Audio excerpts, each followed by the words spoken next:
ሰላም ጤና ይስጥልን ክቡራንና ክቡራት የኢትዮጵያ ሚዲያ ተከታታዮች የዕለቱን ትኩስና ወቅታዊ ዓለም አቀፍ የፖለቲካ፣ የቢዝነስ፣ የቴክኖሎጂ፣ ሃይማኖታዊ ጉዳዮችን፣ መዝናኛ፣ ታሪካዊ ክንዋኔዎችን እና ዜናዎችን እናቀርባለን።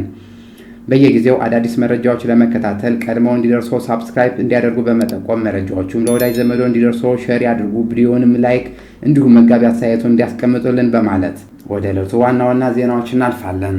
ሶስተኛ ሳምንቱ እያስቆጠረ ያለው የመካከለኛው ምስራቅ ጉዳዮች በአነጋጋሪና በመልሶ ማጥቃት ስልቶች ዛሬም እንደቀጠለ ነው። የአሜሪካው ፕሬዝዳንት ትራምፕ አዲሱ የኢራን መሪ ሙታጅብ ካማኒ መሞታቸውንም ሆነ መመታታቸውን አላውቅም ማለታቸው፣ ኢራን በሆራይዞን ሰርጥ የነዳጅ መርከብ ማጋየቷን፣ ትራምፕ አቋም አልቀየሩም ግን የኢራን ጦርነት አደገኛ መሆኑን መግለጻቸው፣ እስራኤል የባሊስቲክ ሚሳኤል የምታከሽፍባቸው መከላከያ መሳሪያ በክፉኛ ማለቁን፣ ኩርዶች ሊታጠቁ መሆኑን በኢራን ላይም ትልቅ ጫና ሊፈጥሩ መሆኑን መነገሩ፣ በኢራቅ ዋና ከተማ ባግዳድ የሚገኘው የአሜሪካ ኤምባሲ መመታቱ፣ መራሄ መንግስቱ በኢራንና በሊባኖስ ጋር በተፈጠሩ ጦርነት ውስጥ አንሳተፍም ማለታቸው፣ እስራኤል በሊባኖስና በቴህራን አዲስ ጥቃት መክፈታቸው፣ የዱባይ ኢንተርናሽናል ኤርፖርት በእሳት እየጋየ መሆኑ፣ ጠቅላዩ ወደ ቻይና ሊያደርጉት የነበረውን ዓለም አቀፍ ጉብኝት ማራዘማቸው፣ ዶናልድ ትራምፕ ፑቲንን የኢራንን ትንሽ እየረዱ መሆኑን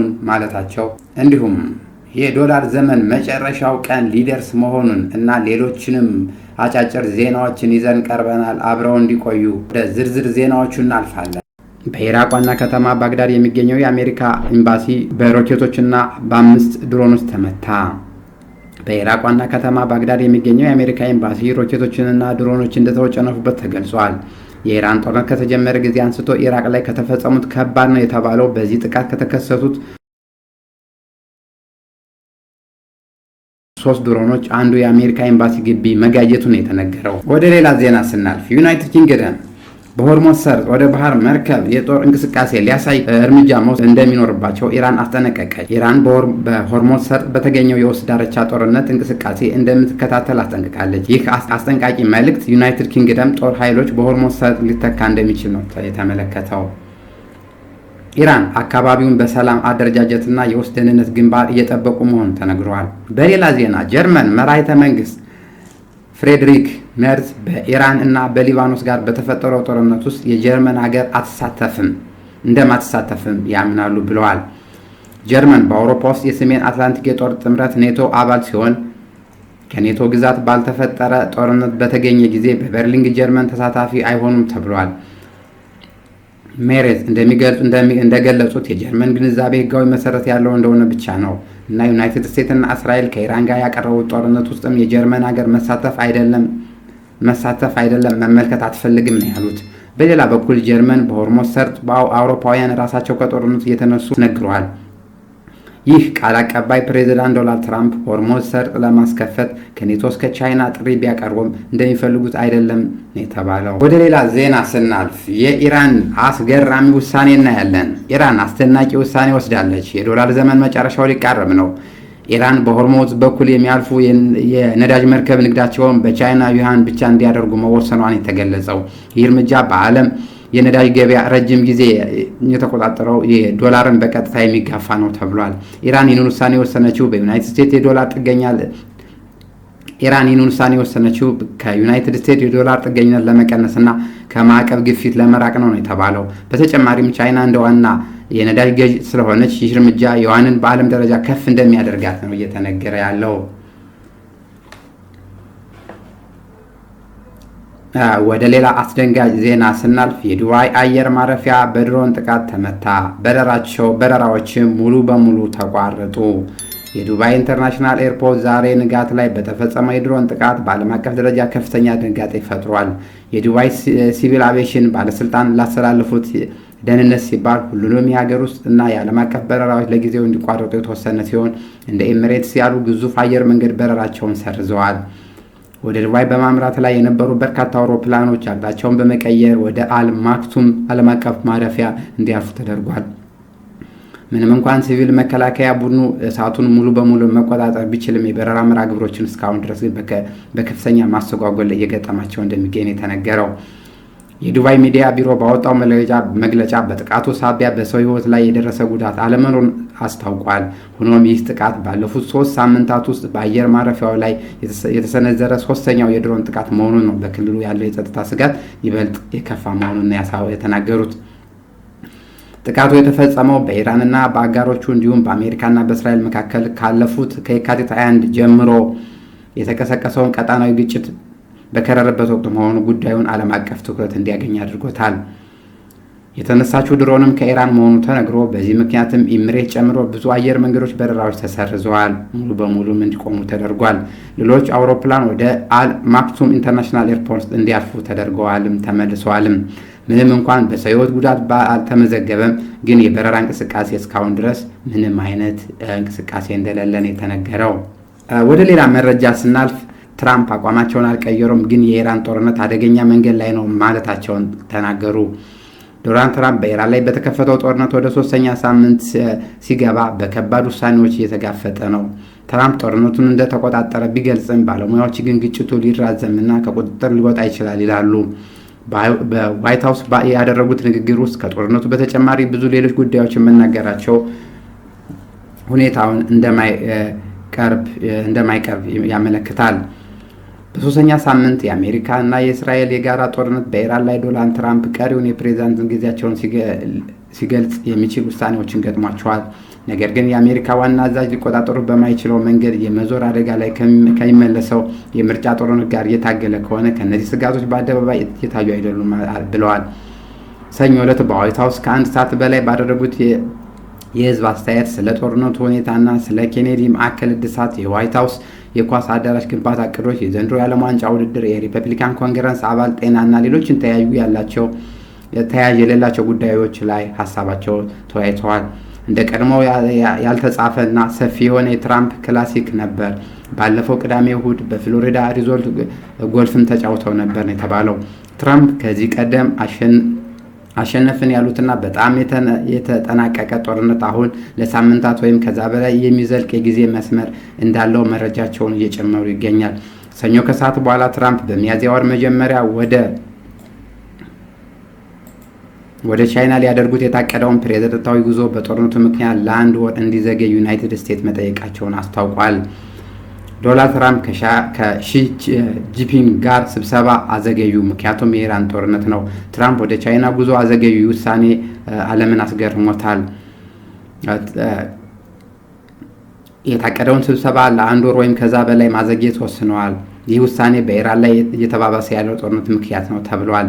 ትራምፕ አሁን ሙሉ ትኩረታቸውን ጦርነቱ ላይ አድርገዋል። የአሜሪካ ውሳኔ በዚህ ጊዜም በጣም ወሳኝ ውሳኔ መሆኑን የተነገረው የዓለም ፖለቲካና ኢኮኖሚ ላይ ትልቅ ተጽዕኖ ፈጥሯል። የኢራን ጦርነቱ ከባድ መሆኑ፣ ዩናይትድ ስቴትስ ትኩረት ወደ ምስራቅ ማምራቱ፣ የአሜሪካ ቻይና ግንኙነትም ሊዘገይ እንደሆነ ነው የተነገረው።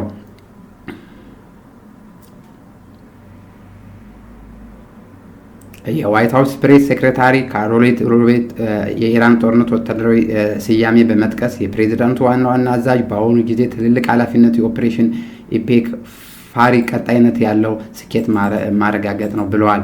በሳምንቱ መጨረሻ ፕሬዝዳንቱ በኢራን ጥቃት ስጋት ውስጥ በወደቀው የሆርሙዝ የባህር ዳርቻ ለመከላከል የሚረዱ ኃይሎችን ጥምረት እየፈጠረ መሆኑን ነው በማህበራዊ ሚዲያው ላይ ያሰፈረው። በዚህ ሰው ሰራሽ ገደብ የተጎዱ ቻይና፣ ፈረንሳይ፣ ጃፓን፣ ደቡብ አፍሪካ፣ እንግሊዝና ሌሎች መርከቦች እንደሚልኩ ተስፋ እናደርጋለን ሲሉ ጽፈዋል። በአንድ ወይም በሌላ መንገድ በቅርቡ የሆርሙዝ ስትሬት ክፍት ደህንነት የተጠበቀና ነፃ ሆኖ እናገኘዋለን። ከጥሪው በኋላ ግን ጃፓን፣ አውስትራሊያና ብዙ የአውሮፓ ሀያላን ጨምሮ እያደገ የመጣው ብሔር ዝርዝር ጥረት ለመቀላቀል ፍላጎት እንደሌላቸውን አስመልክተዋል። የዩናይትድ ኪንግደም ጠቅላይ ሚኒስትር ኬር ስታርመር ሰኞ ዕለት እንደተናገሩት ወደ ሰፊው ጦርነት አንገባም፣ በችግሩ ውስጥ ያለው ሁኔታ ለመቅረፍ ለአስተማማኝ የጋራ እቅድ ክፍት መሆናችን ተናግረዋል። ይህ ትራምፕ ከ20% የሚሆኑ የዓለም የነዳጅ ዘይት አቅርቦት የሚያልፈው ጠባው የውሃ መስመር ለመጠበቅ አሜሪካ ባህር ኃይል ሙሉ በሙሉ መግባቱ አለመሆኑም ደስ የማይል ውሳኔ እንደሚሰጥ ያደርገዋል። ሰኞ ዕለት ዩኤስ ኢራን ማዕድን ማውጫ መርከቦችን እያወደመች መሆኑን ገልጻ በባህር ዳርቻው ላይ ለመጓዝ ቁልፍ አደጋ አለው ተብሏል። የሚያስፈልገው አንድ ብቻ ነው ያለው። ትንሽ ኢፍትሐዊ መሆኑ ነው። በጦርነቱ ታሸንፋለች፣ ነገር ግን እነሱ የሚያደርጉት ለማድረግ ምንም መብት የላቸውም ነው ያሉት። ጦርነቱ በቅርቡ ሊጠናቀቅ እንደሚችል ነው ትራምፕ የተናገሩት። ጦርነቱ በቅርብ ሊጠናቀቅ እንደሚችል ትራምፕ ሲናገሩ፣ ኢራናውያን ግን ዲፕሎማሲው ሙቷል ነው ያሉት። ወደ ሌላ መረጃ ስናር ዶናልድ ትራምፕ ፑቲንን ኢራንን በትንሹ እየረዳ መሆኑን የተናገሩት። ይህ አዲስ መረጃ የተገለጸው ሩሲያ በስውር ኢራንን እየረዳች ነው ብለዋል። ዶናልድ ትራምፕ ለፎክስ ኒውስ ጋር ባደረጉት ቃለ ምልልስ አስገራሚ መግለጫ ሰጥተዋል። ሩሲያ በኢራን ጦርነት ውስጥ ትንሽ ድጋፍ እያደረጉ ነው ብለዋል። አንዳንድ ሪፖርቶች እንደሚያሳዩት ሩሲያ ለኢራን ቴክኖሎጂ ድጋፍ ሰጥታለች። ሚሳኤል እና ድሮን እንቅስቃሴ ላይ ሊረዱ ይችላል። አሜሪካ ወታደራዊ ቦታዎችን መረጃ እንደሚያጋሩ ግምት አለን የተባለው የአሜሪካ ፕሬዚዳንት ዶናልድ ትራምፕ ከአሜሪካና ከእስራኤል ጋር በተፈጠረው ግጭት ፑቲን እና ሩሲያ ኢራንን ትንሽ እየረዱ ነው ብሎ እንደሚያምን ነው የተነገረው። ትራምፕ ከፎክስ ኒውስ ጋር ባደረገው ቃለ ምልልስ የዩኤስ የዩክሬን ኃይሎች ከሩሲያ ጋር እንደሚያዩቸውም ተናግሯል። አንዳንድ የአሜሪካ ሚዲያዎች እንደዘገቡት ሩሲያ በመካከለኛው ምስራቅ የሚሳኤልና የሰው አልባ አውሮፕላን ለማምራት የሚረዳ የአሜሪካ ወታደራዊ ኃይል በሚገኝበት ቦታ ከኢራን ጋር ቆይታለች። ሐሙስ ዕለት በዩናይትድ ስቴትስ በመካከለኛው ምስራቅ ልዩ መልእክተኛ ስቴቭ ዊትኮፍ እንደተናገሩት የሩሲያ መንግስት ቴህራን ለሚገኘው የኢራን መንግስት መረጃ እንደማይሰጥ ለትራምፕ አስተዳደር ማረጋገጫ ሰጥቷል። ይህ ከባድ ዓለም አቀፍ ግጭት ሊፈጥር እንደሚችል ነው የተዘገበው። በመቀጠልም ኩርዶች በኢራን ትልቅ ሚና ሊጫወቱ ይችላሉ ተባለ። ኢራን ውስጥ ከአዲስ አደጋ ይፈጥራል። ኩርዶች ትልቅ ሚና ሊጫወቱ ይችላል ነው የተባለው። አብዱላህ ሙሃታዲ ከትራንስዮንፈር ጋር ባደረገው ቃለ ምልልስ እንደሚለው ኩርዶች በኢራን ውስጥ ትልቅ ለውጥ ሊያመጡ ይችላል ብሏል። በኢራን የኩርዶች ክልል ውስጥ የጸጥታ ኃይሎች ከባድ ድክመት ምልክት እየታየ ነው። አሁን ግን ወደ ጥንካሬ ይመለሳሉ ነው ያለው። በ10 ሺዎች የሚቆጠሩ ወጣቶች መሳሪያ ለመውሰድ ዝግጁ ነን። ይህም መሳሪያ የምናስታጥቀው በራሳችን ድጋፍ ነው ያሉት። ኢራን ውስጣዊ ግጭት ሊጨምር ይችላል። ኩርዶች በፖለቲካና በጦርነት ግንዛቤ ትልቅ ሚና ሊኖራቸው ይችላል የተባለው ይህ የኩርዶች እንቅስቃሴ እንደ ኢራን ውስጣዊ ፖለቲካ ውስጥ ለውጥ አስፈላጊ መሆኑን ሲያሳይ፣ ለኢራኖች ደግሞ ከባድ የራስ ምታት መሆኑን የተነገረው። በሌላ ዜና ኢራን በጸረ መንግስት ተቃውሞችን ለመከላከል እርምጃ እየወሰደች ነው ሲሉ የቴህራን ነዋሪዎች ለቢቢሲ ተናግረዋል። ኢራን የጸረ ተቋም ተቃውሞችን ለመከላከል እርምጃዎችን እየወሰደች ነው። በዋና ከተማው ጎዳና ላይ የፍተሻ ኬላዎች ይታያሉ። በአይነ መረብ ተደራሽነት ተገድቧል እና ለነዋሪዎች የጅምላ የጽሁፍ ማስጠንቀቂያ ተልኳል። በቴህራን ሰዎች ከከተማዋ ዙሪያ ለሚደረጉ አዳዲስ የጸጥታ ኬላዎች ነዋሪዎችም ቁመው ፍተሻ እንደሚደረግላቸው ለቢቢሲ ነው የተናገሩት።